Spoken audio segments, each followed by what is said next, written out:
কারণে, ধরো আমারই ফল্ট অথবা আমার সিস্টেমের ফল্ট, কোন একটা কারণে জিনিসটা সে তার নামটা তো লিডার বোর্ডে থাকতে পারতো বা থাকে না, এটাকে ভুল দেখাচ্ছে, এটা তো অবশ্যই তার জন্য ডিসঅ্যাপয়েন্টিং। বাট আমরা যদি এটা ভেবে কষ্ট পাই তাহলে কিন্তু এটা আসলে আমাদেরকে কষ্টই দিবে।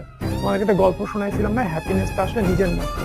তো এইসব যে জিনিসগুলো আমাকে আঘাত দিচ্ছে, কষ্ট দিচ্ছে, ডিসঅ্যাপয়েন্ট করতেছে, এই জিনিসগুলোকে ইগনোর করতে হবে। ইগনোর করো হ্যাঁ লাইফে, এটা লাইফ লং লেসন একটা। হ্যাঁ, যত ভালো থাকতে চাও তত বেশি ইগনোর করা শেখো।